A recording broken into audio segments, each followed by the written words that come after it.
ខ្ញ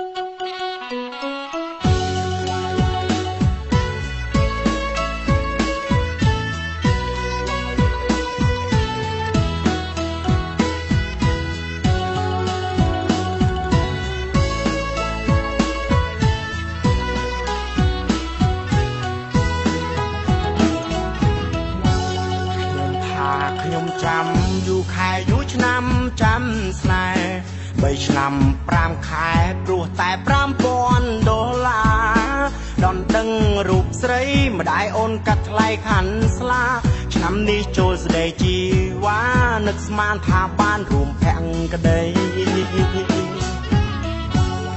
ស្មោះស្នេហាបងធ្វើចុងការ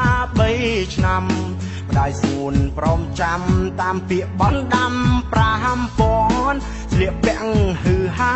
យកបណ្ដាការមកជូនអូនណាស់ភ័យអស់ទាំងខ្លួនស្រាប់តែម៉ែអូនឡើង10000ស្ពឹកអងជើងដៃលួចមើលស្រីទាំងភ័យអបើរូបខ្ញុំក្រឲ្យរកប្រាក់បានមកពីណាបើគាត់គិតថ្លៃដូចជាទំនិញលើទីផ្សារគេឯងកោតចិត្តគ្រប់គ្នាគ្មានអ្នកណាហ៊ានហាស្ដី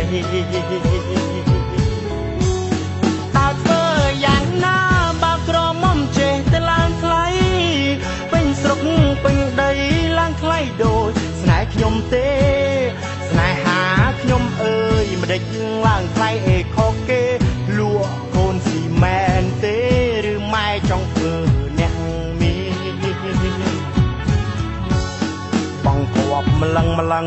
តើមានអ្នកណាហ៊ានបងអាណិតខ្ញុំផងមានតែ$5000ម៉ែអើយធ្វើមិនដេចរូបខ្ញុំជ្រុលស្រឡាញ់កូនម៉ែហើយប្រាក់10000គ្មានឡើយព្រះអើយដាច់ខ្យល់ហើយខ្ញុំ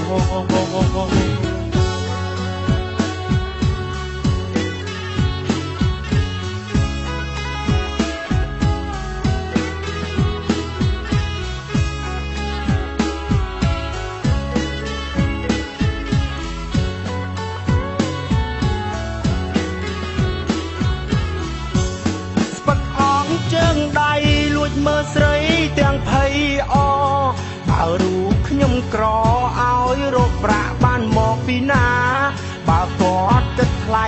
ដូចជាទំនិញលើទីផ្សារគេឯងកោតចិត្តគ្រប់គ្នាគ្មានអ្នកណាហ៊ានហាស្ដីតើធ្វើយ៉ាងណាបើក្រមុំចេះទៅឡើងថ្លៃពេញស្រុកពេញដីឡើងថ្លៃដូចស្នេហ៍ខ្ញុំទេស្នេហាខ្ញុំអើយមិនដេចឡើងថ្លៃអេខុសគេលក់កូនស៊ីមែនទេឬម៉ែចង់ធ្វើអ្នកមានបងគប់ម្លឹងតើមានអ្នកណាហ៊ានបងអាណិតខ្ញុំផងមានតែ$5000ម៉ែអើយធ្វើមិនដេចរូបខ្ញុំជ្រុលស្រឡាញ់កូនម៉ែហើយប្រាក់10000គ្មានឡើយព្រះអើយដាច់ខ្យល់ហើយខ្ញុំធ្វើមិនដេចរូបខ្ញុំជ្រុលស្រឡាញ់កូនម៉ែហើយប្រាក់10000គ្មានឡើយព្រះអើយដាច់ខ្យល់ហើយខ្ញុំ